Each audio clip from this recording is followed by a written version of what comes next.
Michael Jordan, Kobe Bryant, LeBron James et d'autres encore. Savez-vous ce qu'ils portent à leur poignet et connaissez-vous le prix de leur montre? En 2020, pas moins de 3 joueurs de basket se retrouvent dans le classement Forbes des 10 athlètes les mieux payés du monde. Avec un sport qui brasse des sommes d'argent si importantes, c'est sans surprise que l'on découvre que quelques basketteurs internationaux se font plaisir avec leur garde-temps. Aujourd'hui, lecalibre.com vous présente les collections de montres de certains des héros de la NBA d'hier et d'aujourd'hui, et on finira avec un joueur bien de chez nous qui a percé aux États-Unis et qui a montré au monde entier qu'en France aussi, on sait dribbler et tirer des 3 points. Le basketball est le second sport collectif en termes de nombre d'adhérents en France. Il fait donc partie des sports appréciés chez nous, bien qu'il n'arrive pas à la cheville du sport national qu'est le football. Aux États-Unis, en revanche, le basket est une véritable institution et les joueurs sont adulés comme des rockstars.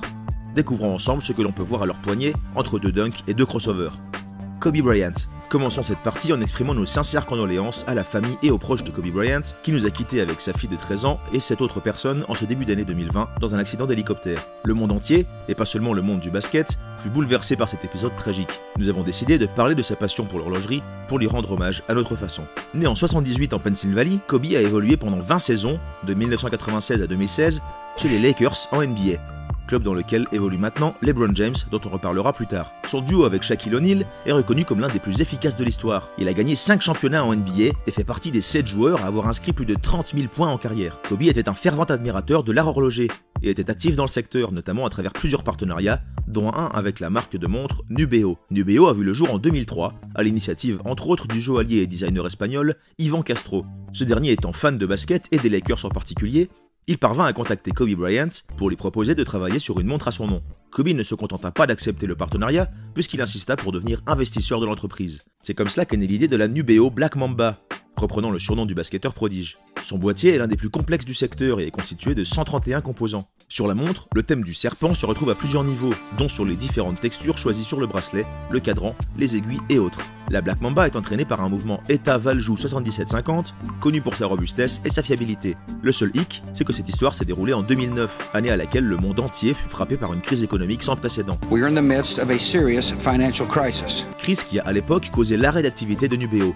Le projet Nubeo Black Mamba n'a donc jamais vraiment vu le jour autre part que sur le poignet de Kobe et de Ivan. Certainement en partie pour remédier à cela, Kobe devint plus tard un ambassadeur Hublot et plusieurs modèles en édition limitée portent son nom, dont la Hublot Big Bang King Power Black Mamba Kobe Bryant, sortie en 2013.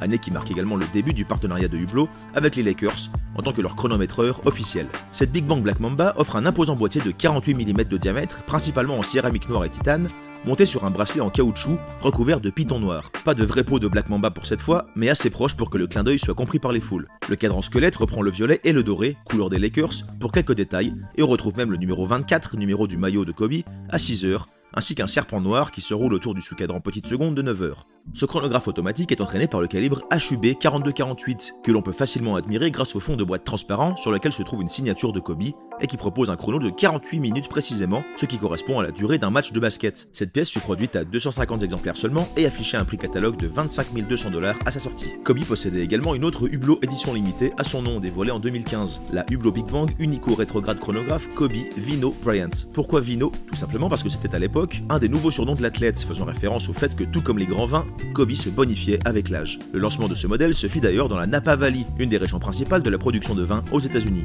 Sur ce modèle de 45,5 mm de diamètre, on retrouve l'idée du bracelet en python, mais cette fois-ci en rouge, couleur du vin oblige, et qui peut être remplacé par un bracelet en caoutchouc noir plus sobre. Les clins d'œil au monde du vin ne s'arrêtent pas là, le fond de la boîte transparent est en saphir vert, de manière à reproduire l'aspect d'une bouteille de vin.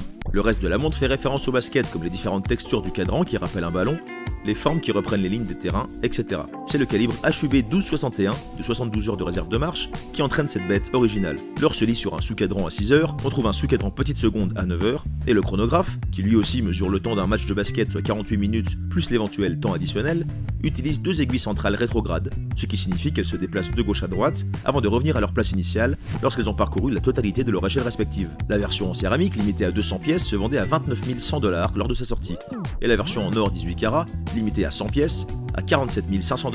That's why I am Vino.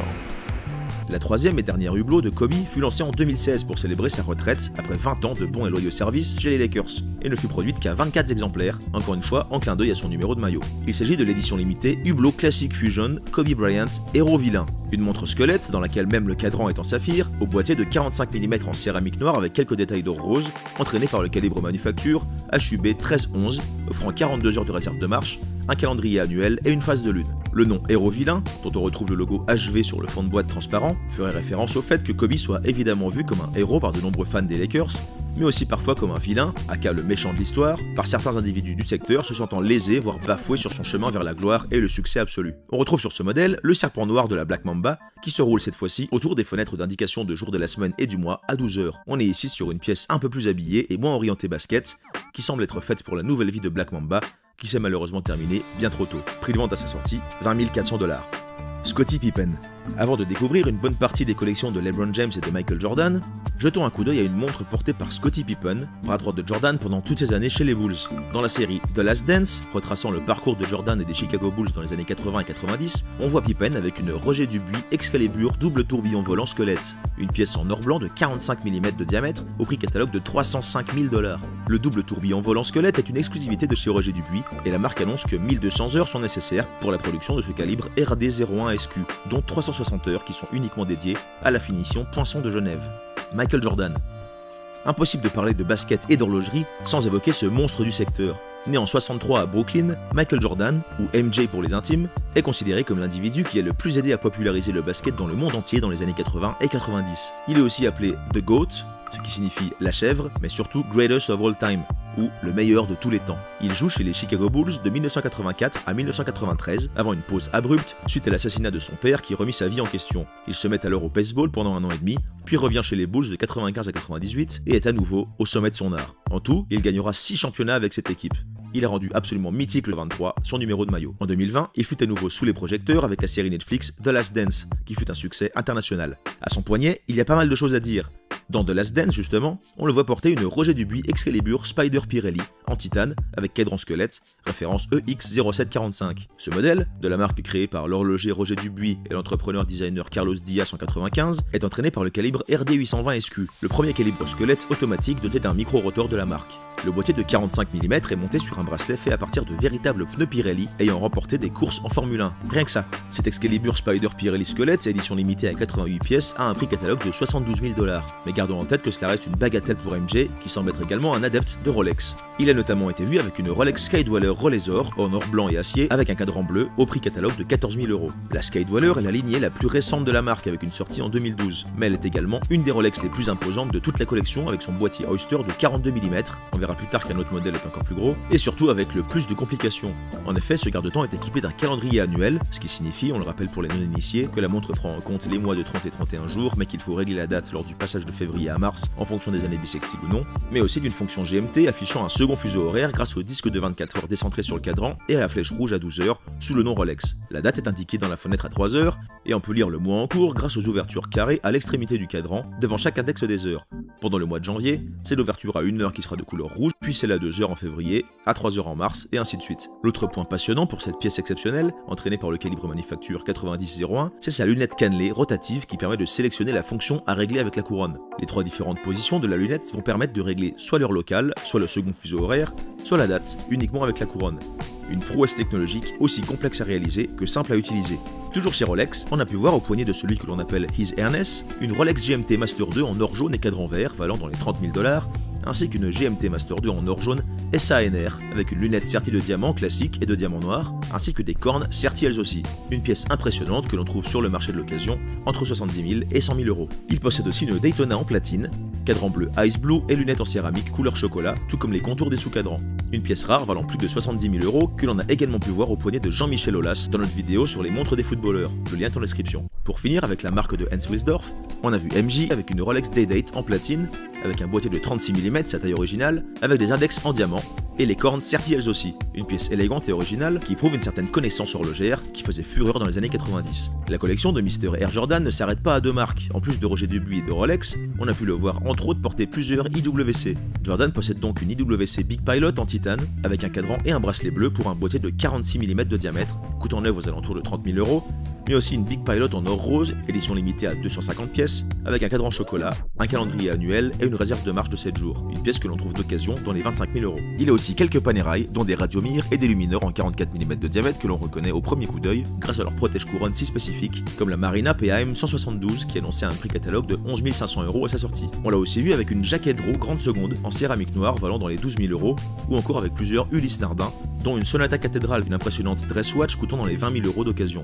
Il semble qu'il est également une Ulysse Nardin Blue Tourbillon haute joaillerie, une édition limitée à 30 pièces seulement, au prix dépassant le 1 million d'euros. MJ se montre aussi souvent avec plusieurs Urwerk. Cette marque lancée en 97, que l'on a vu entre autres au poignet d'Iron Man, se concentre sur la conception de pièces de haute horlogerie excentriques, au croisement entre la tradition et le futuriste. Pour la petite histoire, le nom Urwerk combine le nom de la ville de Ur, en Mésopotamie, considérée comme le berceau de notre civilisation, et le mot allemand Werk, signifiant travailler, créer, modeler et stimuler des émotions. Michael, qui apprécie l'excentricité dans son jeu comme dans sa garde-robe, semble se sentir proche de cette marque et porte souvent plusieurs de leurs modèles. Il possède une UR202, appelée la White Shark en raison de sa couleur gris métal, sur laquelle on lit l'heure grâce à 3 plots pivotants entraînés par un carrousel, auquel vient s'ajouter une complication de phase de lune et une indication jour-nuit. Une pièce aux allures presque aérospatiales, comme beaucoup de modèles de la marque, au prix catalogue à sa sortie avoisinant les 120 000 €. Il a également une UR103 basée sur une pièce lancée en 2003, qui indique l'heure avec des sortes de torpilles qui est elle aussi inspirée par le monde des vaisseaux spatiaux. Prix de vente à sa sortie avoisinant les 80 000 €. La plus récente avec laquelle on a pu le voir est une UR203 en platine noire avec des aiguilles des minutes télescopiques qui changent de longueur pour indiquer précisément les minutes qui s'écoulent, mais aussi un indicateur de changement d'huile qui informe sur le besoin d'envoyer la montre en révision et un indicateur du nombre d'années de fonctionnement du calibre allant de 0 à 150. Une pièce annoncée à 130 000 €. Pour finir avec la collection de Jordan, on peut évoquer 2 pièces rares, une A Lange und Söhne datographe flyback en platine, sur bracelet platine lui aussi, entraîné par l'incroyable calibre L951.1. est considéré par beaucoup comme le meilleur chronographe de tous les temps, qui se trouve d'occasion entre 60 000 et 80 000 €, mais aussi une Richard Mille RM032 en or rose, une des rares montres rondes de la marque de luxe créée en 2001. Prix d'occasion dépassant les 120 000 €. Il est bientôt temps de découvrir les montres du français le plus connu dans le monde du basket, mais tout d'abord, penchons-nous sur une légende contemporaine, LeBron James. Né en 84 dans l'Ohio, LeBron James évolue actuellement en NBA chez les Lakers de Los Angeles. LeBron a fait partie des Cavaliers de Cleveland de 2003 à 2010, puis de 2014 à 2018, après un passage chez les Heat de Miami entre ces deux périodes. Il est lui aussi considéré comme l'un des meilleurs joueurs de l'histoire et surnommé King James ou The Chosen One, comprenez l'élu. À son poignet, on a pu voir des montres provenant principalement de 2 maisons géantes de l'industrie. La première, c'est Rolex. Il possède par exemple une Day-Date 2, cette version en 41 mm de diamètre sortie en 2008, puis arrêtée en 2015 pour être remplacée par une version en 40 mm plus raisonnable. Il a aussi une Day-Date Eve Rose au cadran chocolat, ou encore une Rolex Skydweller en or jaune avec cadran champagne, prix catalogue de 44 000 €. Toujours chez Rolex, il porte régulièrement une version de la Yachtmaster 2 en or jaune avec un insert de lunettes en cérachrome bleu. La Yachtmaster 2 fut lancée en 2010 et mesure 44 mm de diamètre, ce qui en fait la plus grosse Rolex dans le commerce, 2 mm plus grande que la déjà imposante Skydweller. Elle est entraînée par le calibre manufacture 4161 et cette version a un prix catalogue de 43 550 $. La deuxième marque que l'on découvre souvent au poignet de The Chosen One est Audemars Piguet. Il a été vu entre autres avec une Audemars Piguet Royal Oak Offshore chronographe Arnold Schwarzenegger The Legacy. Cette pièce rare en céramique noire offre un sous-cadran petite seconde à 12 heures, un fond de boîte en titane et des boutons poussoirs en or rose 18 carats. Elle annonce un prix catalogue au-dessus de 40 000 $, mais atteint des montants encore plus élevés sur le marché de l'occasion. En plus d'être ambassadeur, LeBron possède son propre modèle chez la marque du Brassus, la Audemars Piguet Royal Oak Offshore chronographe LeBron James, sortie en 2013. Ce modèle offre un boîtier en or rose et une imposante lunette fixe en titane gris, auxquelles viennent s'ajouter quelques détails en céramique noire, le tout monté sur un bracelet en caoutchouc gris, très élégamment travaillé, exclusivement utilisé sur cette version. Ces associations de couleurs et de matières font penser au modèle de Royal Oak Offshore Schumacher, que l'on retrouve au poignet de Frank Ribéry. On trouve également cette édition LeBron James sur un bracelet en crocodile gris très efficace. Détail intéressant sur cette référence, on ne trouve pas les habituels liens en métal typiques de chez AP qui lient le boîtier au bracelet. Ces derniers ont été remplacés par un système de fixation de bracelet beaucoup plus basique et minimaliste, du plus bel effet. Le bouton poussoir à 2 heures est lui serti de diamant. Elle fut produite à 600 exemplaires seulement, proposée à 51 500 $ pièce à l'époque. Le basketteur a également participé à une campagne célébrant les 25 ans de la Royal Oak Offshore en 2018. Quand il ne porte pas son propre modèle, il a parfois été vu avec d'autres Royal Oak Offshore, dont une version chronographe en or rose et une version chronographe Volcano, avec les index des heures ainsi que la bande extérieure du cadran accueillant l'échelle tachymétrique d'un orange vif. Comme prévu, on se penche maintenant sur le poignet d'un Français qui a fait un bruit colossal en NBA, Tony Parker.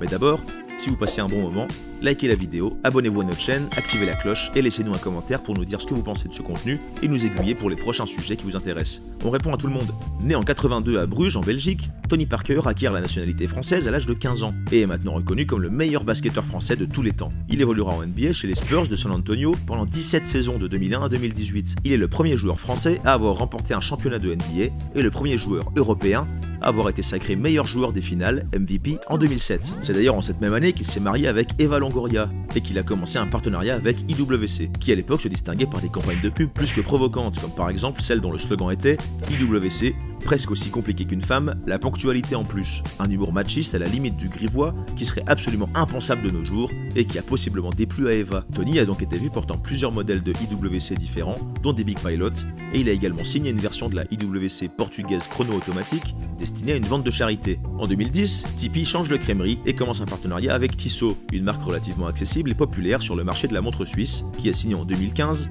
un contrat de chronométreur officiel pour la NBA. La maison a produit plusieurs modèles au nom du petit prodige franco-américain, dont la PRS 330 Tony Parker 2012, un chronographe à quartz de 44 mm de diamètre reprenant les couleurs orange du ballon de basket, annoncé au prix de 555 € lors de sa sortie.